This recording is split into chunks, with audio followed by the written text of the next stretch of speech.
श्रुति भगवती से आज्ञा अनुमति प्रणिपात करते हुए हम सब शुभारंभ कर रहे हैं। जिस ग्रंथ का स्वाध्याय हम सब करेंगे उस ग्रंथ का नाम है वाक्य वृत्ति। ये वाक्य वृत्ति में दो शब्द हैं, एक वाक्य है और दूसरा वृत्ति शब्द है। हमारे यहाँ पर वेदों में 4 वेद, इन चारों वेदों में अनेक बातें हैं, अनेक सूत्र हैं, लेकिन उन समस्त बातों को एक एक वेद के एक एक महावाक्य के भीतर पिरो के रखा गया। इस प्रकार से 4 वेदों के 4 महावाक्य बने।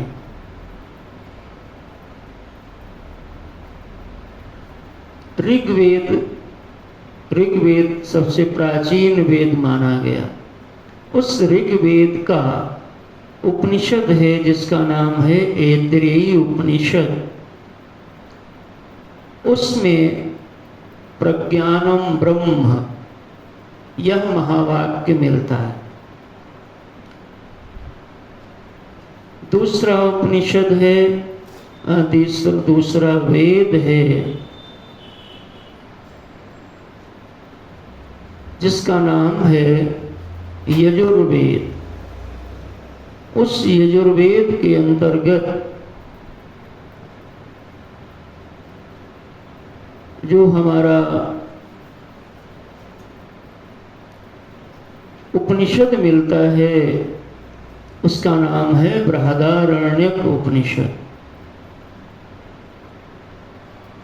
उसमें अहम ब्रह्मास्मि यह महावाक्य मिलेगा। तीसरा सामवेद का उपनिषद है छांदोग्य उपनिषद। उसमें तत्त्वमसि यह महावाक्य मिलेगा।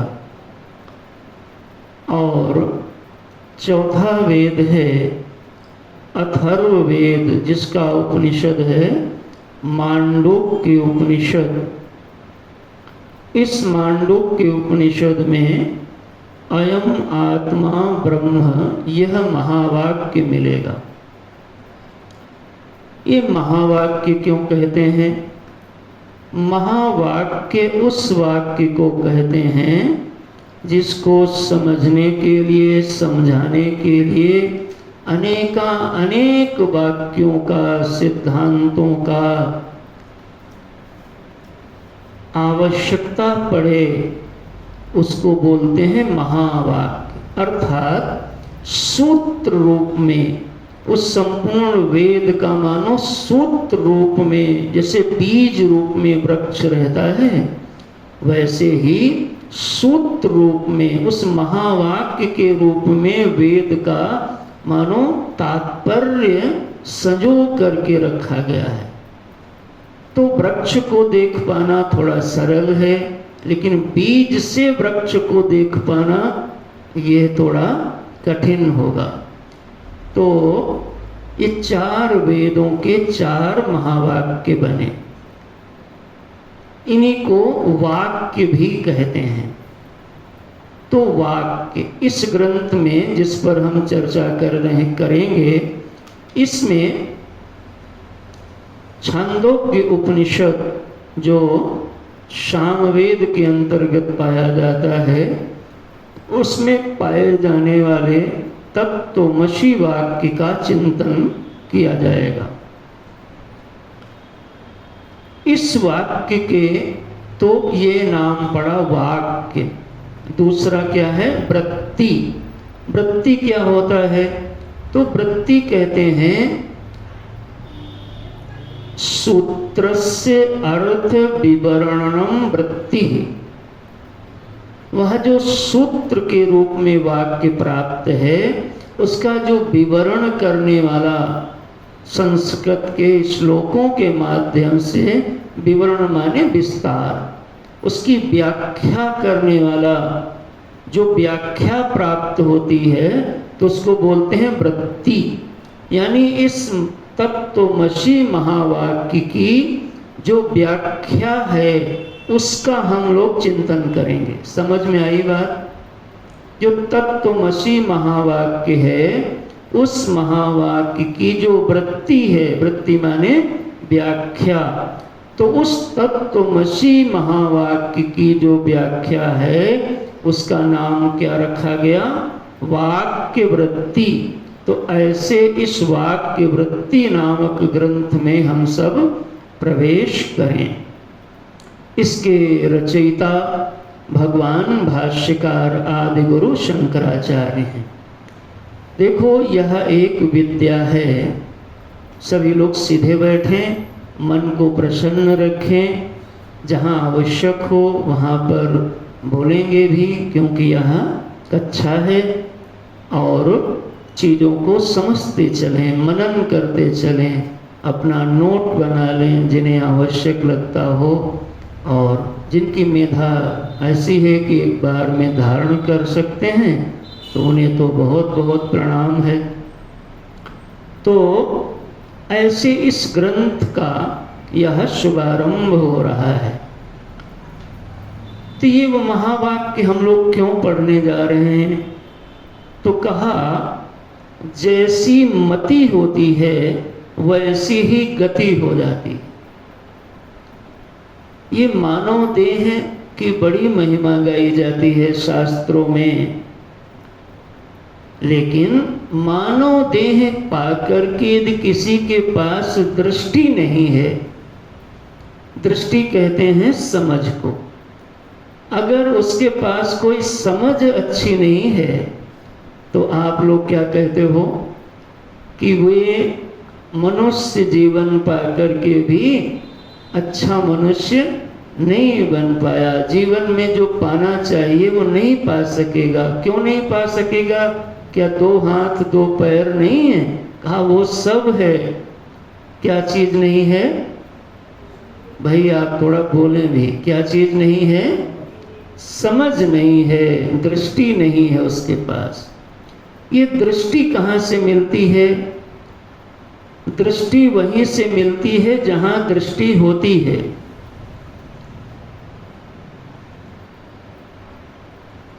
जब आप गुरु के पास जाते हो, सदगुरु के पास जाते हो, तो सदगुरु के पास क्यों जाया जाता है यह भी विचार करना चाहिए। सदगुरु के पास बहुत सारी चीज़ें हैं, आशीर्वाद है, उनकी कृपा है, भगवान की सेवा मिलती है, इसलिए भी जाते हैं, जाना चाहिए। लेकिन सबसे महनीय जो वस्तु है सदगुरु के पास, उसका नाम है सदगुरु की दृष्टि। अगर किसी शिष्य ने अपने सदगुरु की दृष्टि पा लिया तो समझ लो उसने सदगुरु को ही पा लिया। अगर कोई बेटी अपनी माँ की दृष्टि को पाले, कोई पुत्र पिता की दृष्टि को पाले, तो समझ लो उसने माता पिता को पा लिया। कभी कभी आप कहते हो ये समझते ही नहीं है। क्या नहीं समझता? यानी जो हम देख रहे हैं, जो हम समझ रहे हैं, वो ये नहीं समझता है, नहीं समझती है। तो देखो ये दृष्टि एक ऐसी चीज है कि यदि दृष्टि महान हो जाए तो वह महान हो जाएगा, और दृष्टि क्षुद्र हो जाए तो जीव क्षुद्र हो जाया करता है। आप सब ये अपना भाग्य समझिए कि आपको ये वचन सुनने कोई अवसर मिलने जा रहा है। कितने अरब विश्व की जनसंख्या में ये वचन ही लोगों को सुनने को नहीं मिलते हैं। यदि किसी को मिला है और मिल रहा है, निश्चित उसको अपने माता पिता, गुरुजनों का, राष्ट्र का सब ऋषि मुनियों का उपकार और सौभाग्य समझना चाहिए। संपूर्ण विश्व में 3 दृष्टि हैं और इन्हीं 3 दृष्टियों में सारा का सारा जीवन आपको दिख जाएगा। पहली दृष्टि है जो हमको आँख से दिखाई पड़ती है। आँख से क्या दिखता है? आँख से आकार दिखता है। कोई पेड़ है, कोई पौधा है, पशु है, देह दिख जाती है, यानी पंच महाभूत जो बने वो दिख जाते हैं। यही दिखता है, इसको बोल देंगे स्थूल दृष्टि। दीवार दिख जाती है, द्वार दिख जाता है, ये स्थूल दृष्टि हो गई। ये पशु भी इतना देख लेता है। पशु आ रहा होगा तो द्वार से निकलेगा, दीवार से नहीं निकलेगा। या निकलता है भाई? क्योंकि पशु को भी इतना विवेक है कि ये द्वार है और ये दीवार है। तो ये दृष्टि है उसके पास। इतनी दृष्टि होती ही लोगों के पास में है। इसकी का नाम है भौतिक दृष्टि। दूसरी दृष्टि है जिससे दिखता कुछ और है लेकिन हम देखते कुछ और हैं। ये क्या है? इसको बोलेंगे संस्कार दृष्टि या धर्म दृष्टि। अब देखो, हमारे नेत्रों से घोड़ा भी पशु दिख रहा है, भैंस भी पशु दिख रही है, लेकिन जब गाय माता आती हैं तो हम बदल जाते हैं। हमारा मन गाय माता को प्रणाम कर लेता है। कैसे आपने ये जाना? ये वो बात वो मनुष्य नहीं जान सकता। क्या सभी मनुष्य गौ माता को देख के प्रणाम करते होंगे? बोलो बाबा, नहीं ना। कुछ लोग तो खा जाते हैं अपनी माँ को ही, क्योंकि वो पशु दृष्टि से युक्त हैं और हम धर्म दृष्टि से युक्त हैं। धर्म दृष्टि कुछ विधि निषेध के रूप में मिलती है कि ये करना है, ये नहीं करना है, ये देखना है, ये नहीं देखना है। इसी को धर्म दृष्टि बोलेंगे, व्यवहार दृष्टि बोलेंगे। धर्म दृष्टि माने व्यवहार दृष्टि। सभी पुरुष दिखते हैं। हमारे आपके फैक्ट्री में कोई सेवक है, मजदूर काम कर रहा है, वो भी पुरुष है, ठीक है ना? आपके विभाग में कोई अफसर है, वो भी पुरुष है, और आपके घर में आपके पिताजी हैं, वो भी पुरुष हैं। लेकिन जब आप पिता को देखते हो तो पुरुष देखते हो कि पिता देखते हो? देखो, अब आपका व्यवहार बदलेगा कि नहीं बदलेगा? तो जो व्यवहार के बदलाव का कारण है वो पुरुष है कि पुरुष के प्रति दृष्टि है?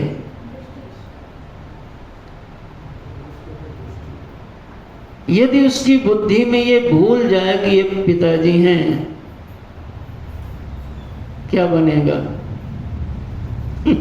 सोच के देखो। देखो, यदि पिता हैं ये भूल जाए तो क्या दिखेगा? हाँ। तो ये दूसरी दृष्टि है। यह दृष्टि भी अकारण प्राप्त नहीं होती है, हमको प्राप्त करना होता है, सीखना होता है। तीसरी दृष्टि, जो दृष्टि देखो, पहली दृष्टि लगभग लोगों के पास में होती है, सभी के पास में होती है, लेकिन ये जो दूसरी दृष्टि की चर्चा हुई, यह दृष्टि भी कैसे बोलोगे? इधर देखो, सीधे बैठो। जमाई आए तो जरा लंबी श्वास ले लिया करो, तुम्हारी कोई बात नहीं, बड़े बड़े सो जाते हैं, ये शुद्ध रत्न चिंतन हो रहा है। यहाँ पे हम भागवत कथा भी राम कथा सुनाएंगे तो आपको नचा भी देंगे, हंसा भी देंगे, लेकिन यहाँ हम नचाने हंसाने लगाएंगे तो तुम्हारा आसन बिगड़ जाएगा। ये सीधे प्रभु के चरणार बिंदुओं में पहुंचने का नेशनल हाईवे है, इसलिए सावधान होके बैठो, बोलते रहो। इसलिए मैंने बोला तुम्हारा आलस्य ना आए। तो कितनी दृष्टि की चर्चा किया, अब तुम बोल लो तो थोड़ा आलस्य दूर हो जाएगा, ये मौका है तुम्हारे लिए। कितनी दृष्टि की चर्चा किया, 2 दृष्टि। कौन कौन, भौतिक दृष्टि और धार्मिक दृष्टि। धार्मिक दृष्टि हमें बिना कुछ बदले बदल देती है। देखो, जब आपने उनको पिता देखा तो कुछ आपने हाथ पैर में चेंज किया, वस्तु ज्यों की त्यों रही, लेकिन हमने कुछ और देख लिया। तो जब वस्तु ज्यों की त्यों रहे और उसको हम कुछ और सुंदर देख लेते हैं तो उसी को हम बोलते हैं सुसंस्कार, धर्म दृष्टि। बात साफ हो गई होगी। सभी माताएं हैं, लेकिन कोई बेटी दिखती है,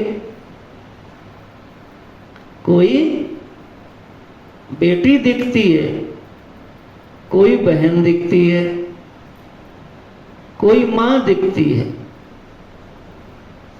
जहां पर ये भाई बहन माता पिता का चरण छूना, आदर सत्कार जहां नहीं होगा, आपको क्या लगता है उनका संस्कार कैसा होता है?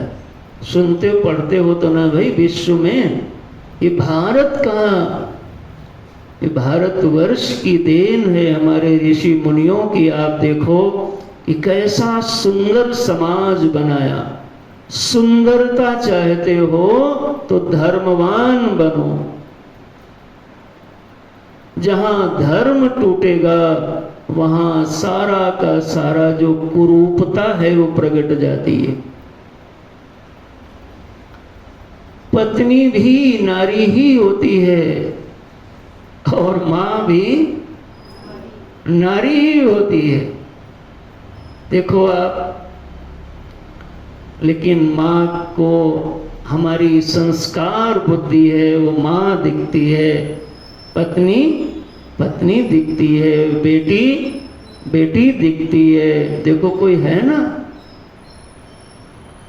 और जैसा दिखेगा वैसा ही होगा, उसी को बोलते हैं गति। जैसी मति होगी वैसी ही गति हो। अगर मति बदल गई तो गति बदल जाएगी। इसलिए इसको ठीक से पकड़े रहना चाहिए। बाहर से सभी को भूत एक ही जैसे दिखते हैं, लेकिन जिसको गुरु ने, सदगुरु ने, आचार्यों ने धर्म की दृष्टि प्रदान कर दी, वो उसी में कुछ और देख लेता है। और जिसको ये दृष्टि नहीं मिली वो तो केवल उस स्थूल भूतों को देखता है। वस्तु नहीं बदलती, कौन बदल रहा है? दृष्टि बदल रही है। वर्णन आता है महाभारत में कि जब मैदानों ने पांडवों के लिए महल का निर्माण किया और उस महल में सब लोग आए, तो दुर्योधन आदि लोग भी सब कौरव वहाँ पधारे। तो ये कथा बड़ी प्रचलित है कि दुर्योधन की हंसी हो गई। आपकी हंसी तो नहीं कराना है, देखो कैसे हंसी हो गई। जैसे कोई हो कुछ और आप उसको समझ लें कुछ और, तो क्या होगी? आपकी हंसी होगी ना। क्या हो रहा है कि जहाँ जल है वहाँ वो थल देखता है, सूखा देखता है, तो उस कपड़े से गीला हो जाता है जाकर, और जहाँ सूखा है वहाँ पे कपड़े उठा लिया, जहाँ दीवार थी उसको द्वार समझ लिया तो जाके टकरा गया। ठीक है ना? यानी द्वार को द्वार नहीं समझ रहा है, दीवार को दीवार नहीं समझ रहा है। हंसी हो गई यानी पतन हो गया। आपको क्या लगता है कि ये केवल दुर्योधन को वहां ऐसा दिखता था या सबको दिखता था? नहीं, दुर्योधन को केवल नहीं दिखता था, सबको यही दिखता था। लेकिन जिनको गुरुजनों माने पूर्व पुरुषों ने ये बताया था कि देखो यहाँ जहाँ तुमको दीवार दिखे उसको द्वार समझना, और जहाँ द्वार दिखे उसको दीवार समझना, जहाँ थल दिखे उसको जल समझना, और जहाँ जल दिखे वहाँ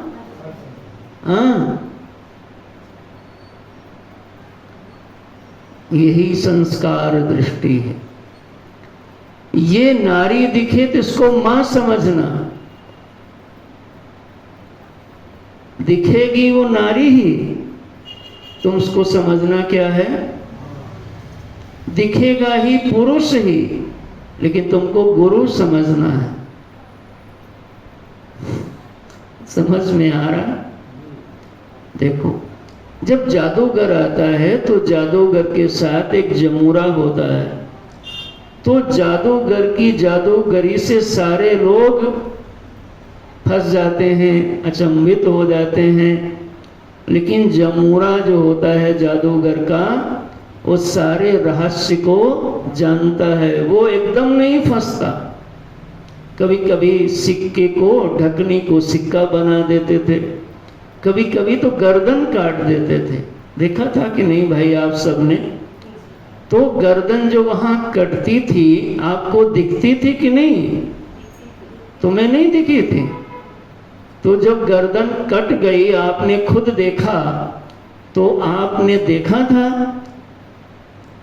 तो आपने यदि गर्दन कटी हुई देखी तो आपकी नजर में गर्दन वास्तव में ही कटी थी, और आप मान भी लेते थे, थर्रा भी जाते थे, आंख बंद कर लेते थे। बच्चे लोग चीख पड़ते थे, भाग पड़ते थे, ये सब दिखता था। लेकिन गर्दन कटी है यह दिखने के बावजूद जो उसका जमूरा है वो भी देखता था गर्दन कटी है, लेकिन गर्दन कटीने के बावजूद भी गर्दन नहीं कटी है यह और कोई नहीं जान पाता है, उसका जमूरा जान जाता था। यह संस्कार दृष्टि है, यह दृष्टि है जो आपको मिलेगी। किसको मिलेगी? उस माया महल में जिसको गुरुजनों ने बता दिया। वो उसी महल में रहते थे, लेकिन गिरे नहीं, पतित नहीं हुए, बल्कि जीवन आगे उत्थान हो गया। समझ रहे हैं शब्दों को? वैसे ये माया का महल है, यहाँ दिखता कुछ और है, लेकिन आपको जो दिखता है वही मान के दौड़ पड़ोगे तो गिर जाओगे, तुम्हारी हंसी हो जाएगी। दिखेगा, दिखना नहीं बंद होगा। यह गुरुजनों की कृपा को आप अनुभव करो। हम यदि पशु से श्रेष्ठ हैं तो इस श्रेष्ठता का आधार यह धर्म की दृष्टि है, संस्कार की दृष्टि है। साहब ताली वाली तो तुम बजाओगे नहीं, ऐसे मुंह कसके से जकड़ के बैठे हो महाराज। इस दृष्टि से आपको जो समझा दिया जाएगा वो दिखेगा, जो बताया जाएगा, सिखाया जाएगा वो दिखेगा। तीसरी भी दृष्टि है, जिस दृष्टि से जो है वो दिखेगा।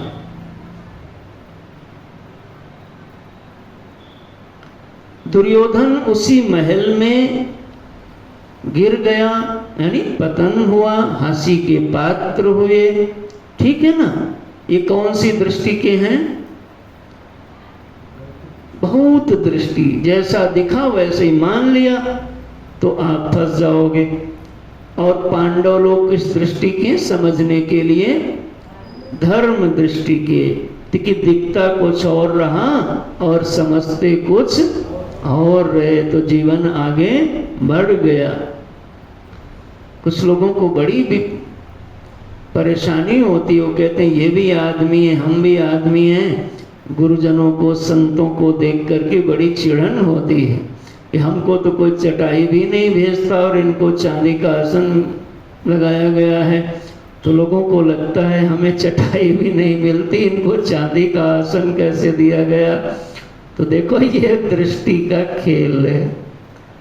आपको वो नर दिख रहे हैं और किसी को वो नारायण दिख रहे हैं, किसी को मैन दिख रहा है और किसी को महात्मा दिख रहा है। बंदो गुरुपद कंज कृपा सिंधु नर रूप हरि महामोहतम कुंज जासु वचन रविकर निकर। तीसरी दृष्टि में जो बुद्धि में डाला गया है, यह बुद्धि में डाला गया ज्ञान आपको आगे बढ़ाने वाला है। इसको कभी नहीं छोड़ना, इसी पर चलते रहना, ये भगवान है। अच्छा सच में बताओ, जब आप कई बार फोटो होती है, कभी कागज में, कभी काष्ठ में, कभी पाषाण में, ठीक है, तो आपको वो भगवान दिखते हैं कि पत्थर दिखता है? तो जो भक्त हैं उनको भगवान दिखते हैं और जो अभक्त हैं उनको तो वो तो न जाने कितने कुतर्क करते हैं। तो देखो सबको एक जैसा नहीं दिख रहा है।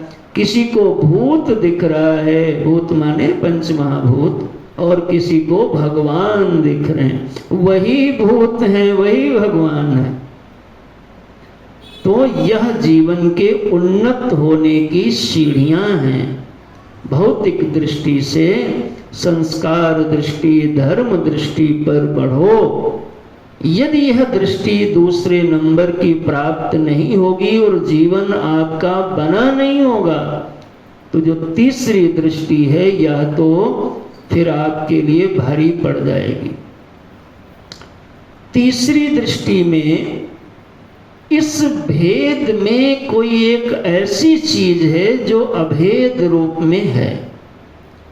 माँ अलग दिखती है, बहन अलग दिखती है, पिता अलग दिखते हैं, गुरुदेव अलग दिखते हैं, गाय अलग दिखती है। ये धर्म दृष्टि हुई। आपको शुभ पूज्य दिख रहे हैं, आदरणीय दिख रहे हैं, लेकिन यह सब में कोई एक सत्ता है।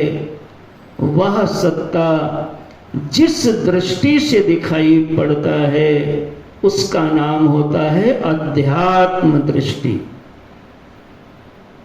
अध्यात्म होता है कि संपूर्ण अनात्म प्रपंच में आत्मदर्शन की विधि का नाम अध्यात्म होता है।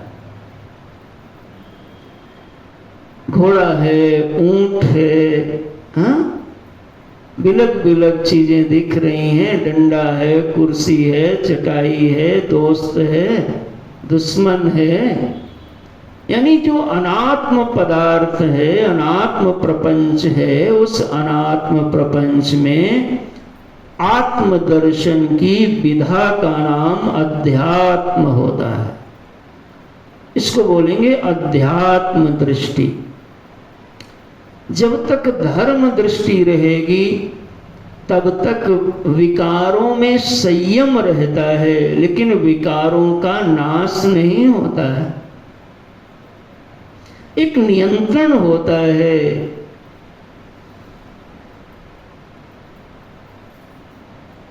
लेकिन धर्म दृष्टि, धर्म पर चलने वाला सुखी होता है, लेकिन उसके जीवन में दुख आते ही नहीं हैं। ऐसा बोल पाओगे क्या? तो जरा सीधे बैठो। धर्म पर चलने वाले के भी जीवन में आनंद आएगा, सुख आएगा, समृद्धि आएगी। धर्म का पर्यवसान अभ्युदय में होता है और अध्यात्म का पर्यवसान निःश्रेयस में होता है। इसलिए धर्म पर चल के ही जीव सुखी होता है, विकास होता है, सृजन होता है, सुंदरता होती है। धर्म क्या है? सुबह समय से जगना है, बताया ना पूज्य पुरुषों ने। तो यदि हम समय से जग जाएंगे तो ये धर्म है, और हम नहीं जगे तो पाप पड़ेगा। पाप माने दुख मिलेगा, पुण्य माने सुख मिलेगा। जहां जहां पाप बने समझ लो दुख। पाप मीन्स दुख और पुण्य मीन्स सुख। छीनना पाप है, छीन के देखो और दे के देखो। आज कोई खरबूजा लाया था भाई, देखो हाँ? देने वाले को सुख मिलता है और छीन के लेने वाले को कैसी महाराज गणित है। इसमें अपेक्षाकृत उत्थान होगा, लेकिन छिन्ने पुण्य मर्तलोकम विशन्ति। यदि तुम्हारा पुण्य क्षीण हुआ और सदा सदा के लिए धर्म को संभाले रख पाना महाराज युधिष्ठिर जैसे लोगों के लिए भी ठीक है ना भाई, थोड़ा कठिन दिखाई पड़ता है। तो ये एक सेफ एरिया तो है, लेकिन पूरी तरीके से दुख न आए, हम हमेशा आत्यांतिक दुख की निवृत्ति नहीं हो पाती, तब तीसरी दृष्टि की आवश्यकता है, जिसका नाम है, आप सब जोर से नहीं बोले, क्या नाम है? समझ में आ रहा है क्या बताया जा रहा है? पूरा 50 वर्ष 60 वर्ष का जीवन देखो कहाँ गुजर गया हमारा। हम न जाने कितनी बातें सुनते हैं इधर उधर, लेकिन महाराज हमको ऐसा सूत्र मिल जाए तो हमारा जीवन बन जाए। ये गुरुजनों की कृपा का प्रसाद है साहब। तीसरी दृष्टि है अध्यात्म दृष्टि, यानी समस्त प्रपंच को आत्मा है उसमें ऐसा देखना, सारे प्रपंच में आत्मा है यह देखना, और सारा प्रपंच आत्मा में है यह देखना। क्योंकि अभी प्रपंच के बिना तुम बढ़ ही नहीं पाओगे। तो ये इस प्रकार की जो विद्या होती है उसका नाम होता है अध्यात्म विद्या। यही अध्यात्म विद्या जब वेदों में पाई जाती है, जहां जहां सीधे इस प्रकार का उपदेश किया जाएगा उसको उपनिषद कहते हैं। लेकिन उन वेदों के अलावा जब अन्यत्र ग्रंथों में इस प्रकार का ज्ञान मिलता है, उन प्रसंगों को हम गीता कहते हैं। ब्रह्म विद्या के नाम से दोनों चीजें जानी जाती हैं।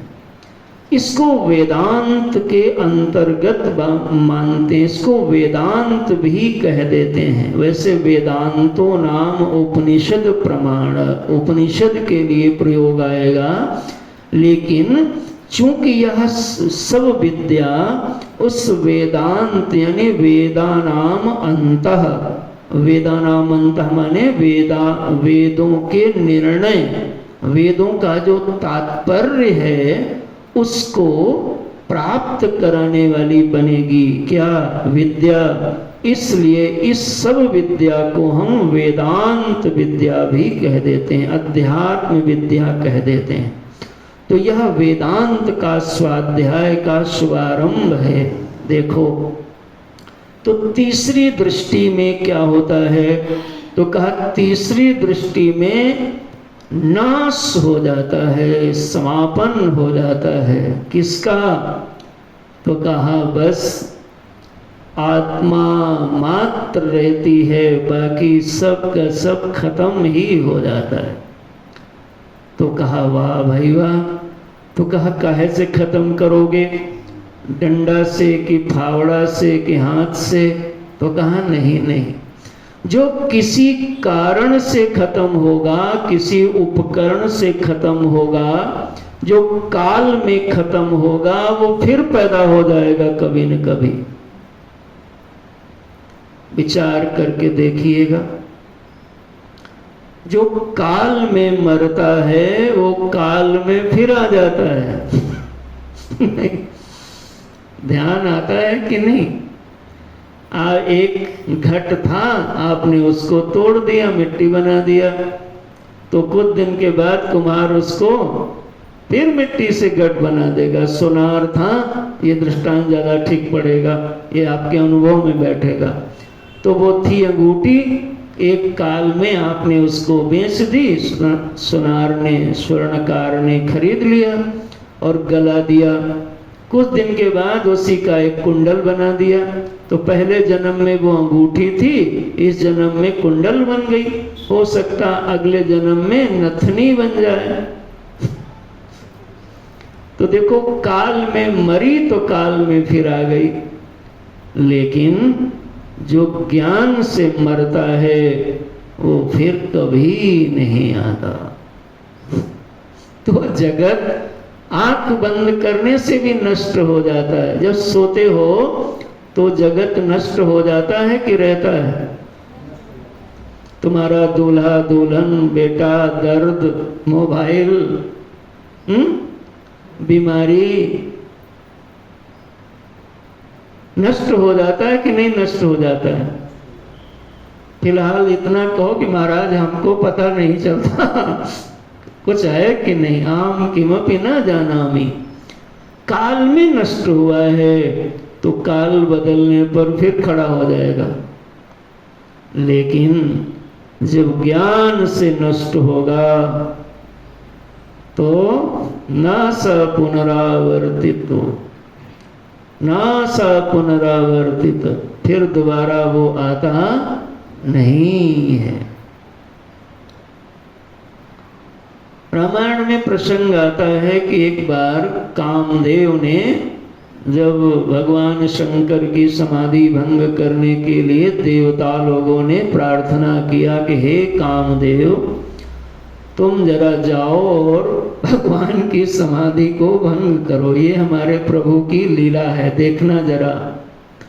तो क्यों भंग करें? क्योंकि विवाह होना है प्रभु का और तारकासुर उधम मचा रखा है। सब स्वार्थी होते हैं महाराज, सबको अपनी अपनी हिसाब से चाहिए।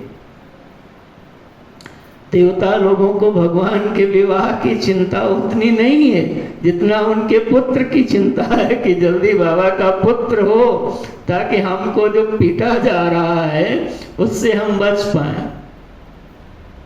तो समाधि को भंग करने के लिए कामदेव जी गए। तो कैसी वहाँ लीला वर्णन आता है, अध्ययन स्वाध्याय करना। तो वहाँ लिखा, नारी अबला बिलोक है। कैसे आएगा भाई? नारी मैं देख जगत जे ब्रह्म मैं देखत रहे। लो महाराज, जो पहले ब्रह्म देखते थे वो लोग भी आज नारी देख लेने लगे। एक काम की कथा है ना, तो काम को सीधे मैंने हिंट किया। जो नारी को पहले ब्रह्म देखते थे, जब कामदेव का प्रभाव चला तो देखो दृष्टि बदल गई। क्या देखने लगे?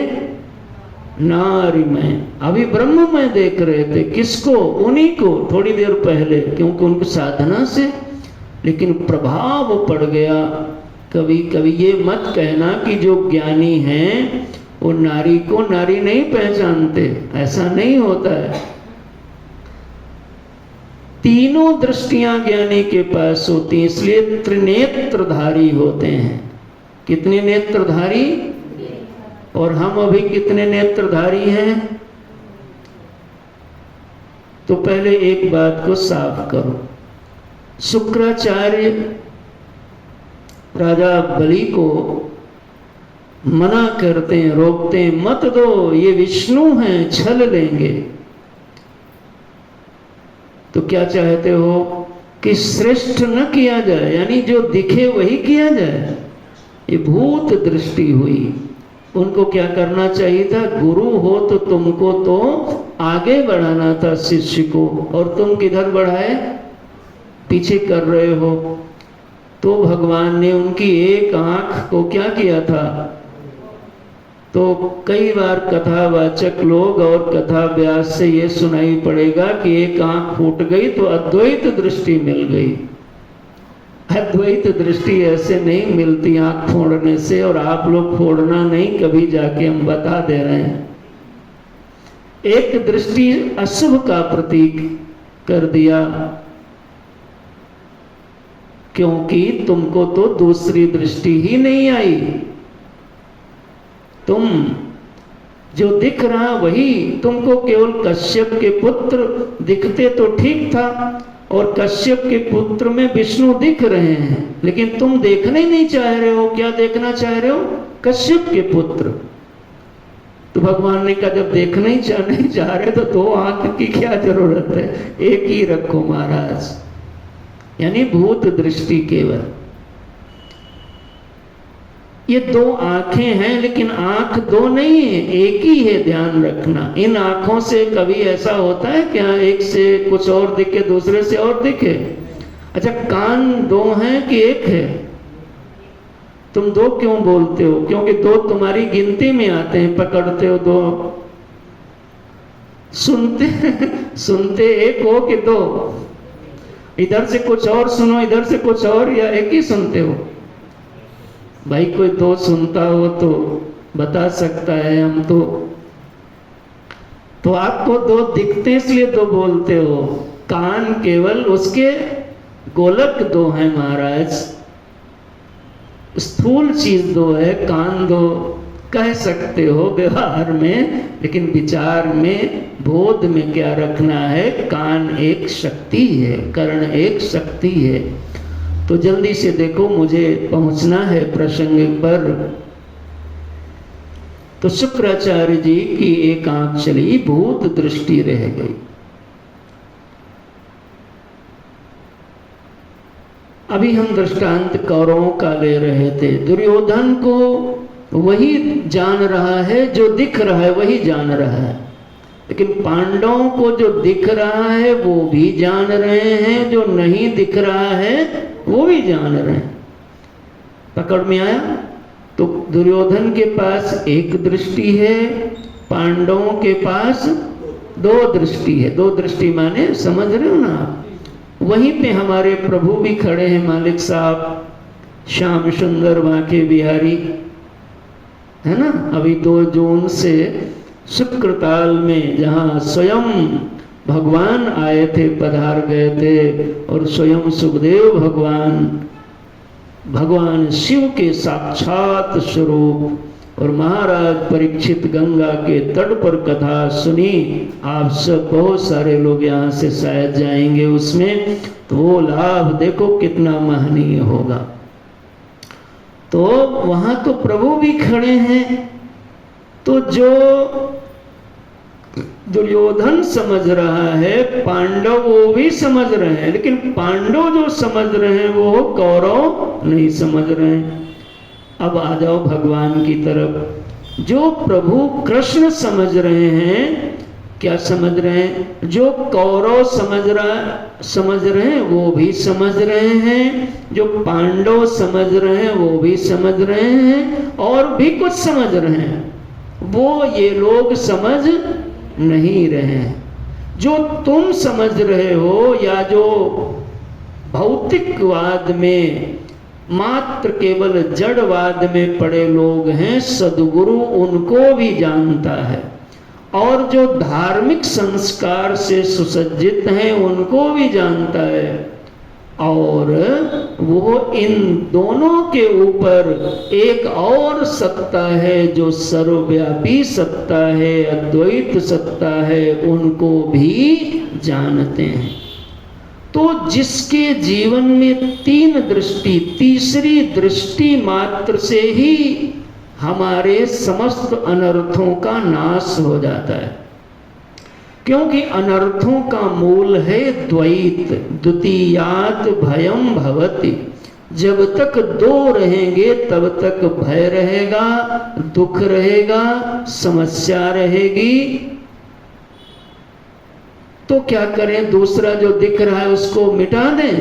तो कहा ऐसा नहीं करना, दूसरे को जहां दिख रहा है वहां पर मिटा दो। तो हमारा यही तो हमको बाहर दिख रहा है। तो कहा अभी बताऊंगा इस पूरे ग्रंथ में कहाँ दिख रहा है। तुमको बाहर दिख रहा है, लेकिन वो जो बाहर दिख रहा है वो बाहर है भले। अभी ऐसा बोल देता हूँ मुलायम करके, नहीं तो आप तो बिल्कुल ही नहीं मानोगे। तो मैं ये बोल देता हूँ बाहर है भले, लेकिन गुरुजन सुनेंगे तो हमें बहुत डांटेंगे। फिर भी बोल देता हूँ कि तुम भाग न जाओ कहीं। तो बाहर है भले, लेकिन दिख तो बाहर नहीं रहा है। ये तो इतनी तो हमारी बात मानो भाई। कहाँ दिख रहा है? भीतर दिख रहा है। जहां दिख रहा है वहां पे यदि तुम मिटा दो तो बाहर जहां है उसको रहने दो। हम आपको आगे बताएंगे क्या खेल हो जाएगा। नहीं बाबा, तब शिव तीसर नयन उघारा। उघारा माने उनके पास थी, आपके पास थी नहीं। गुरु के पास होती है, वो कभी कभी उघारते नहीं हमेशा। कभी कभी वो नारी देख लेते हैं, नर देख लेते हैं, भूत देख लेते हैं, लेकिन यदि उनको लगे आवश्यकता है तो उघार दिया। तब शिव तीसर, और तुम उघारना चाहो तो पहले हो ना, क्या उघारोगे? उघारना माने खोल दिया। खोलोगे क्या? उसके लिए पहले होना चाहिए। तब शिव तीसर नयन उघारा, और फिर क्या हुआ? चितवत। चितवत माने विचारत, देखना माने विचार करना। जैसे ही देखा क्या हुआ? छार हो गया, जल के नष्ट हो गया। कौन? काम। काम माने समस्त काम प्रपंच। हे भक्तजनों, यह वो भारतीय ऋषि मुनियों की परम आविष्कृत की गई जो वेदों में दृष्टि है, उसको जैसे न्यूटन ने गुरुत्वाकर्षण की, जेम्स वाट ने, आर्किमिडीज ने, कोपरनिकस ने, गैलीलियो ने, एडिसन ने कुछ शक्तियों को देख करके हमारे लिए सुलभ कराया, लेकिन इनमें कोई ऐसी शक्ति नहीं है जो सदा सदा के लिए हमारे दुखों का नाश कर सके।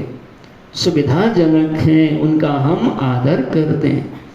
हमारे भगवान व्यास, भगवान सनकादि, देवर्षि नारद, हमारे भगवान भाष्यकार गोविंद पादाचार्य, सभी पूर्वाचार्य, हमारे गुरुजन ऐसे सुपर वैज्ञानिक हैं जिन्होंने नानाविध प्रपंच में एक सत्ता का, एक शक्ति का दर्शन किया, और उस शक्ति को जो प्राप्त कर लेता है उसका जीवन सदा सदा के लिए दुखों से छूट जाया करता है। ये आश्रम उस विद्या को प्राप्त करने के यूनिवर्सिटी है, विद्यालय हैं, लैब हैं, और यहाँ के सद्गुरु ही सुपर वैज्ञानिक हैं। तुम कितना भी दुनिया में हाथ पैर मार लो, फिर भी भाई कोई न कोई ये झंझट में मन उलझ जाएगा। जीवन के सर्मस्त पहलुओं का अगर कोई अध्येता, अगर कोई आविष्कारक है तो हमारे गुरुजन हैं। ऐसे गुरुजनों को हम सब प्रणाम करते हुए इस ग्रंथ में प्रवेश करते हैं जो हमको एक ऐसी दृष्टि को प्रदान कर देगा जिसको पा करके हमारा जीवन सदा के लिए द्वंद्वों से मुक्त हो जाता है, दुखों से मुक्त हो जाता है। कितनी देर के लिए? तो कहा देर के लिए तभी होगा जब काल से होगा, कारण से होगा, किसी वजह से होगा। तो कहा यह महाराज किसी वजह से नहीं होगा। कहा मैं बताता हूं, यह किसी वजह से नहीं होगा, यह केवल एक चितवत काम। जैसे आप देखोगे, हम कैसे देखोगे? वैसे नहीं देखना। एक आंख तो यह भौतिक आंखें हैं, दूसरी धर्म की दृष्टि से देखते हो। बेटा है ना? और बेटे, अगर बेटा है तो बेटा के प्रति देखो, फिर कैसे कैसे भाव पैदा हो जाते हैं। कोई मेरा नहीं है तो उसके प्रति भाव नहीं होगा, कोई मेरा है तो भाव देखो होता है। वैसे ही जैसे ये दृष्टि मिलेगी, वैसे ही जन्म जन्म के काम जो आज हमें लगता है अधूरे हैं, वो सब कृतकृत्य हो जाता है जीव। तो ऐसे सुंदर ज्ञान के हम चरणों में इस वाक्य वृत्ति के माध्यम से प्रवेश करते हैं। वाक्य क्या है, वृत्ति क्या है, और इस ग्रंथ का विषय क्या है, मैंने उसको कहने का प्रयास किया। आइए अब हम सीधे ग्रंथ में प्रवेश करते हैं। सबसे पहले यह ग्रंथ मैंने आपको अभी कह चुका हूँ कि यह एक महावाक्य की व्याख्या है। वृत्ति माने होता है व्याख्या। किसकी व्याख्या? वाक्य की। वाक्य माने महावाक्य। कौन सा महावाक्य? तत्त्वमसि। तत्त्वमसि महावाक्य की जो व्याख्या है, उस ग्रंथ का नाम यहाँ पर है। और कौन व्याख्या कर रहा है? तो भैया ये व्याख्या कार्य कोई सामान्य इस वसुंधरा के स्वयं भगवान के शिव स्वरूप हमारे भगवान भाष्यकार हैं। उनके साथ हमारे गुरुजनों की कृपा इसमें सब कुछ सन्निहित है। इसलिए परम आदर के साथ इसका अध्ययन अध्यापन किया जाए। तो पहले मंगलाचरण करते हैं। देखना कैसे मंगलाचरण होता है। आप सब ग्रंथ रखें, और ग्रंथ नहीं है तो आप प्रयास करें, जहाँ से भी मिल जाए पता करो कहाँ कहाँ है, वहाँ से प्राप्त कर लो। ग्रंथ रहेगा तभी आप इसको समझ पाएंगे, मदद मिलेगी। तो पहला श्लोक हम पढ़ते हैं, हमारे साथ आप भी दोहराइए। सर्ग स्थिति प्रलय हेतु चिन्त्य शक्तिं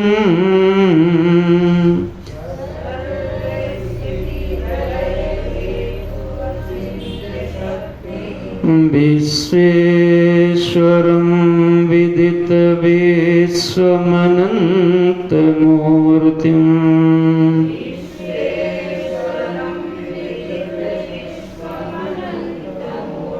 निर्मुक्त बंधनमपार सुखाम्बुराशिम्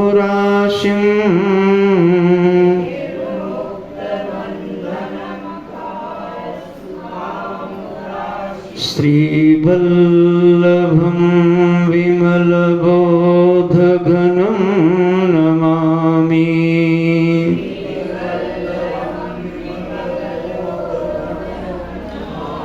यस्य प्रसादात् अहमेव विष्णुः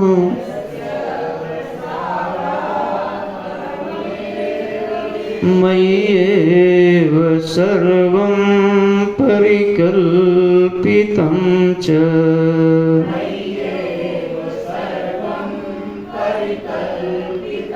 इत्थं विजानामि सदात्मरूपम्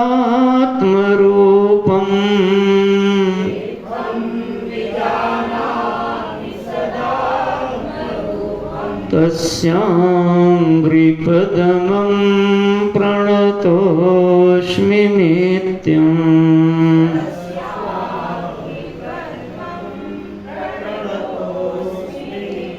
अब साथ में पढ़ो। सर्ग स्थिति प्रलय हेतुवचिन्त्य शक्तिं विश्वेश्वरं विदित विश्वमनन्तमूर्तिं निर्मोक्तबन्धनमपार सुखाम्बुराशिं श्रीवल्लभं विमलबोधघनं नमामि। यस्य प्रसादात् अहमेव विष्णुः मय्येव सर्वं परिकल्पितं च। इत्थं विजानामि सदात्मरूपं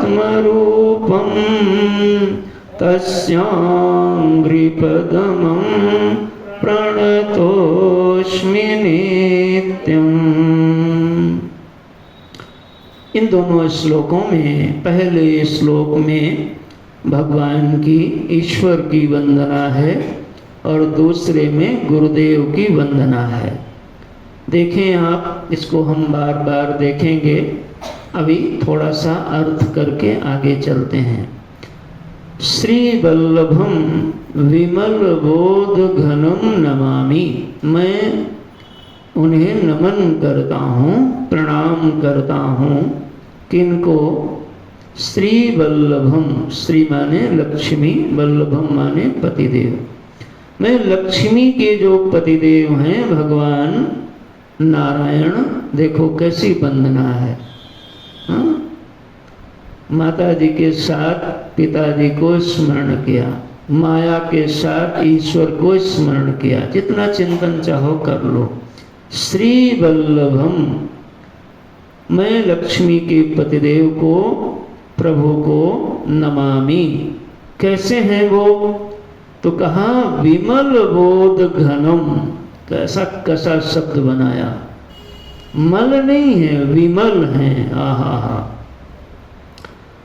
बोध घनम नमामि, अर्थात शुद्ध ज्ञान घन स्वरूप जो भगवान हैं उनको मैं नमामि। अभी थोड़ा ही अर्थ रखते हैं क्योंकि आगे बढ़ना है। तो उनको मैं प्रणाम करता हूँ। तो कब कहा बस इतना ही? तो कहा नहीं नहीं, सर्ग, सर्ग माने सृष्टि। ये जो तुम सृष्टि देख रहे हो ये हमारे आपके लिए ध्यान है। इसको पूजा में, भगवान की पूजा करो तो पहले उनकी पूजा करो, स्नान कराओ, अपने हाथों से उन्हें स्नान कराओ, चंदन लगाओ, माला पिनाओ, भोग लगाओ, अच्छे से श्रृंगार करो। भगवान की जो पूजा करेगा, भगवान का जो जप करेगा, भगवान का जो चिंतन करेगा, वो इस भगवान के ज्ञान को धारण भी कर पाएगा। लेकिन जो सेवा पूजा लगाओ प्रेम कुछ करेगा ही नहीं, वो सीधे सीधे आएगा तो भी सब उड़ जाएगा महाराज। तो ये बहुत प्रिय श्लोक हैं, हमारा तो दोनों बहुत प्रिय श्लोक हैं। इनको ध्यान में बैठ के ध्यान भी करो। नमामि, मैं नमन करता हूँ। किसको नमन करते हो? तो कहा सर्ग स्थिति, ये सारी सृष्टि, स्थिति, प्रलय और लय, यानी बनाना, चलाना और बिगाड़ना, जिनकी अचिंत्य शक्ति से होता है, जिनसे होता है, ऐसा भी कभी कभी बोल दोगे, लेकिन और सुंदर विवेक करो तो जिनसे नहीं, जिनकी शक्ति से होता है। माया एक शक्ति है। माया माने शक्ति द्वयम ही मायाया विक्षेपा आवृत्ति रूपकम विक्षेप शक्ति लिंगादि ब्रह्मांडांतम जगत सृजेत।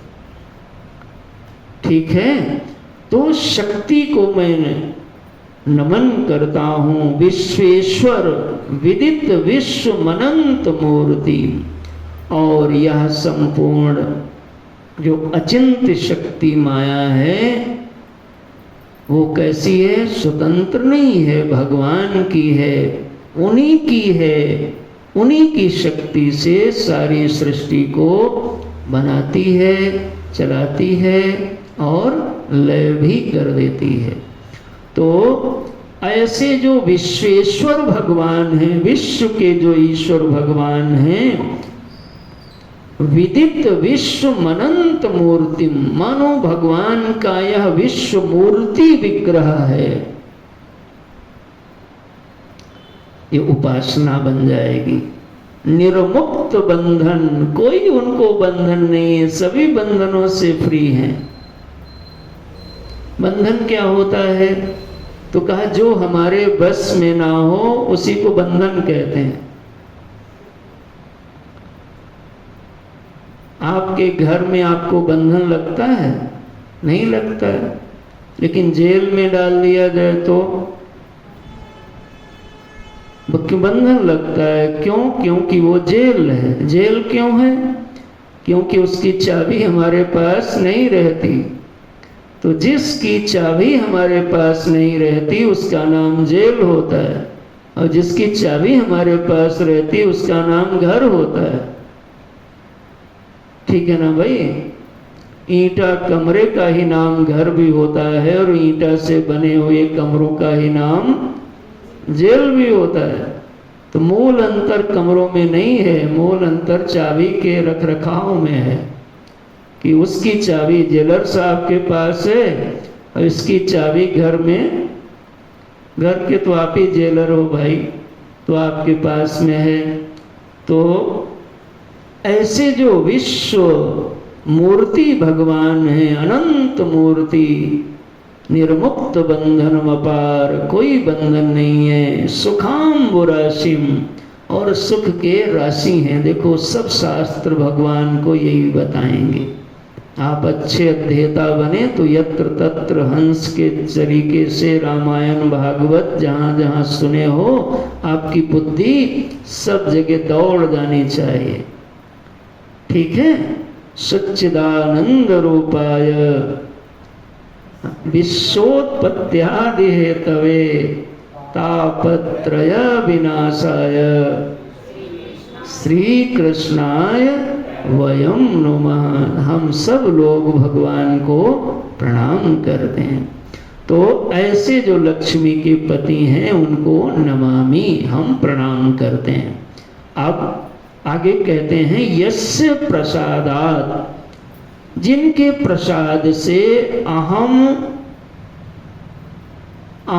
एव विष्णु। देखो महाराज, अभी क्या बताया? वो लक्ष्मी के पति जिन्होंने बनाया, ठीक से सुनिएगा, वो ईश्वर की प्रार्थना थी। अब ईश्वर और आप में तादात्म्य कर देंगे। कैसे दिखाया? यस्य प्रसादात्, ये उस ईश्वर की प्रसाद से नहीं हुआ, ईश्वर की प्रसादी से जगत मिलता है, संसार मिलता है, और ईश्वर रूपी सदगुरु की कृपा प्रसाद से भगवान मिलते हैं, आनंद मिलता है। तो बदल दिया, यस्य प्रसादात् यस्य कस्य, मेरे गुरुदेव भगवान की कृपा से, और किसकी वजह से। क्या हुआ आपको? तो कहा बताता हूं, अहम एव विष्णु। अरे क्या बात है, तो कहा अभी तो आप कह रहे थे, तो कहा हम वो भी जानते हैं और हम ये भी जानते हैं। देखा, हम नारी भी जानते हैं और हम मां भी जानते हैं और हम पंच महाभूत भी जानते हैं।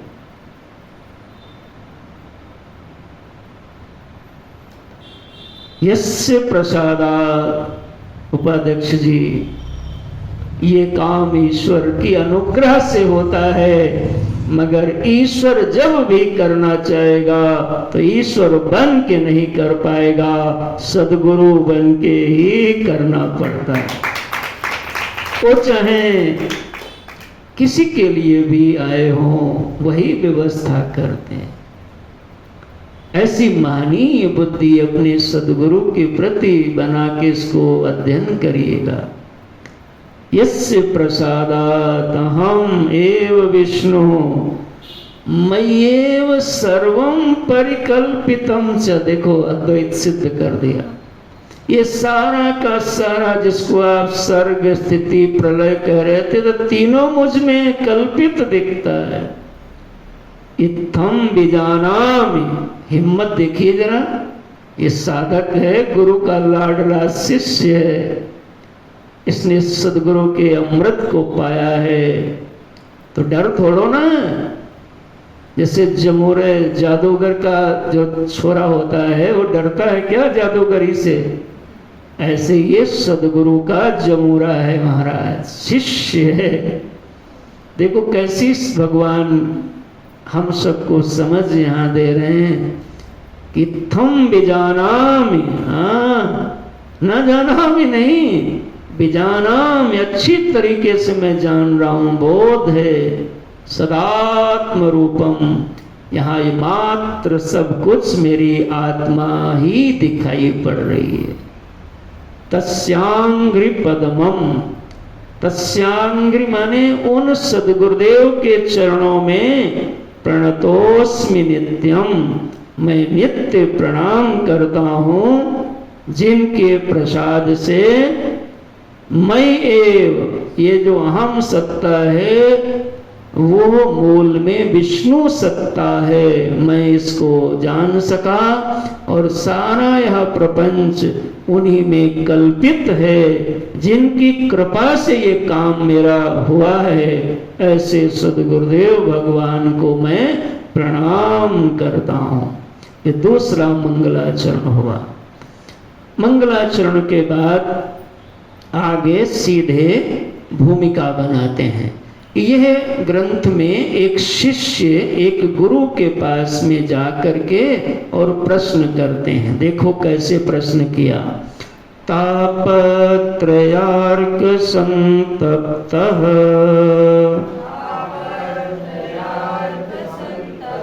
कश्चिद् उद्विग्न मानसः समाधि साधनैर्युक्तिः सद्गुरुं परिपृच्छति अनायासेन येन स्मान् मुच्येयं भवबन्धनात् तन्मे संक्षिप्य भगवन् केवलं कृपया वद।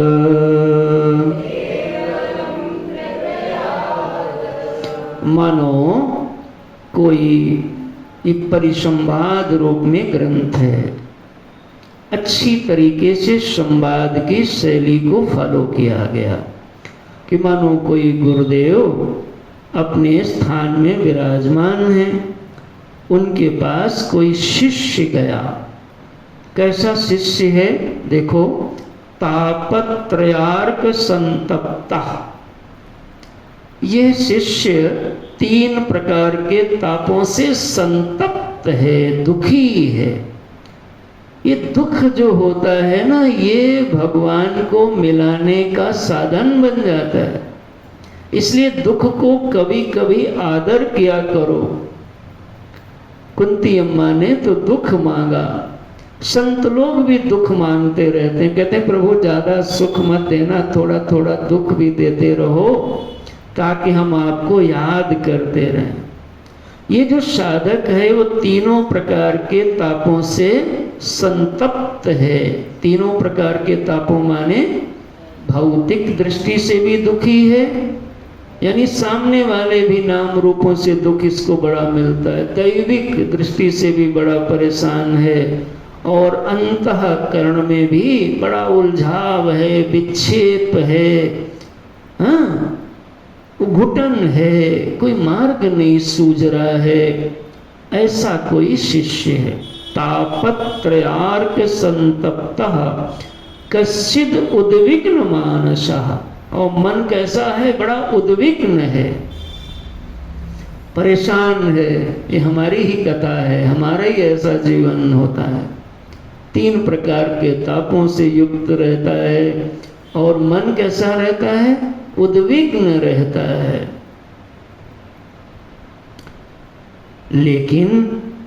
लेकिन एक चीज है, समाधि साधनैर युक्ति ही सद्गुरुं परिप्रक्षति। आहा, तीनों, कोई व्यक्ति जो 3 ताप से संतप्त है, उद्विग्न है, लेकिन साधन चतुष्टय से संपन्न है। अब साधन चतुष्टय क्या है ये बताना तो नहीं पड़ेगा, क्योंकि भाई आप ग्रंथ पढ़े बैठे हो अध्ययन करके, तभी ये साधन चतुष्टय माने विवेक, वैराग्य, समाधि षड साधन संपत्ति और मुमुक्षुत्व। विवेक माने 2 चीजों को पृथक कर लेने की बुद्धि में शक्ति का नाम विवेक होता है, और गलत से बच जाने की सामर्थ्य का नाम वैराग्य होता है। समाधि क्या है? सम माने मन का संयम, दम माने इंद्रिय का संयम, सम दम उपरति। उपरति माने मन को लक्ष्य में बार बार लगाने की शक्ति। सम दम उपरति। तितिक्षा, तितिक्षा माने सहने की शक्ति। कोई बोल देगा, कोई कुछ बोल देगा, कोई, सबकी अपनी अपनी जबान है, तो आप सह लो, ये तितिक्षा है। सहनम सर्व दुखानाम अप्रतिकार पूर्वकम चिंता विलाप रहितम सा तितिक्षा निगद्यते।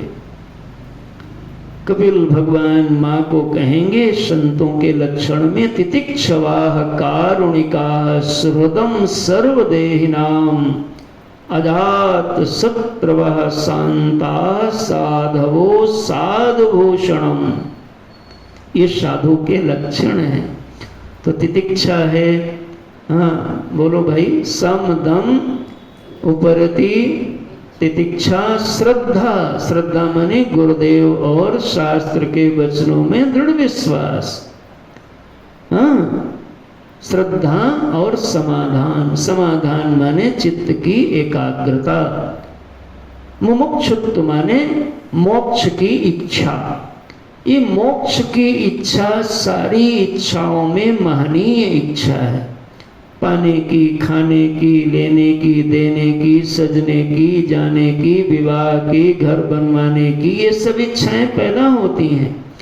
लेकिन मैं अपने को जानूं, भगवान को पाऊं, इस इच्छा की बड़ी इज्जत की जाती है महापुरुषों के द्वारा। ये मुमुक्षा कहलाती है। तो ऐसी मुमुक्षा से युक्त, ऐसे योग्यताओं से युक्त समाधि साधनैर युक्तः, ऐसे साधन से युक्त सद्गुरुं परिप्रच्छति, किसी सद्गुरु जी के पास जाकर के पूछा। क्या पूछा? अनायासेन एनस्मात् मुच्येयं भवबन्धनात् तन्मे संक्षिप्य भगवन् केवलं कृपया वद। गुरुदेव, आप हमको ये बताओ, क्या बताएं कि मैं अनायास भवबंधन से कैसे छूट जाऊं? प्रश्न समझना, इसको अभी थोड़ा समझ लो, थोड़ा कल भी समझना पड़ेगा, क्योंकि प्रश्न बहुत गंभीर है। हम आप ऐसा समझते हैं कुछ करेंगे तब हम छूटेंगे, ये भी बात एक दृष्टि से बिल्कुल सही है, लेकिन जो यहाँ शिष्य है वो ऊंचे धरातल का है। वो प्रश्न क्या किया, मानो उसने समझ लिया है कि जो कृत होता है वो अनित्य होगा, यत् कृतम तत् अनित्यम। जो करने से मिलेगा, जो क्रिया का फल होगा, वो कभी भी नित्य नहीं होगा। यानी जो आयास से होगा, प्रयास से होगा, वो नित्य नहीं होगा। इसका मतलब ये ना करना तुम कल से पूजा पाठ जब सब बंद कर दो, तुम सब करते रहना और इस बात को समझते भी रहना, ठीक है। प्रश्न क्या है? अनायासेन, प्रयासेन नहीं, प्रयास जिसमें न हो, बिना प्रयास के मिल जाए और सारे भवबंधन छूट जाएं, उस तरीकों को कृपया और संक्षेप में महाराज, बहुत विस्तार में न बता देना, 18,000 श्लोक बता देना प्रभु परीक्षित के जैसे। तो कहा महाराज संक्षेप में बताना। तो 53 श्लोकों का यह ग्रंथ है। देखो महाराज, गीता भी पढ़ना हो तो आपको कितने श्लोक पढ़ने पड़ेंगे, है ना भाई? 700 श्लोक पढ़ोगे, भागवत जी 18,000 पढ़ोगे, और ब्रह्मसूत्र तो पढ़ोगे तो 554 सूत्र पढ़ोगे। लेकिन यहाँ पर 53 सूत्र कह लो श्लोक में, यहाँ पर ये प्रश्न का उत्तर मिलेगा, यानी व्याख्या की जाएगी। तो बिना प्रयास के हमको कैसे हम भवबंधन से छूट जाएं, इसको आप कृपया, यानी कृपा ही है, और मैं इसके एवज में मेरा कुछ योग्यता, मैं आपको कुछ कर पाऊं ऐसा मैं नहीं समझ पा रहा हूं। ये आपकी कृपा कर दो मेरे ऊपर कि हमारे सारे भवबंधन खुल जाएं, ऐसा प्रश्न किया। गुरु जी बोलते हैं, साध्वी ते वचन व्यक्ति, साध्वी ते वचन व्यक्ति, प्रतिभाति वदामि ते, इदं तदिति विस्पष्टं, सावधानमनः शृणु।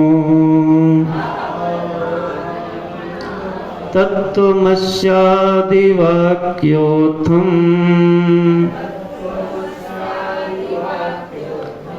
यज्जीव परमात्मनो, तादात्म्यविषयं ज्ञानम् तदिदं मुक्तिसाधनम्।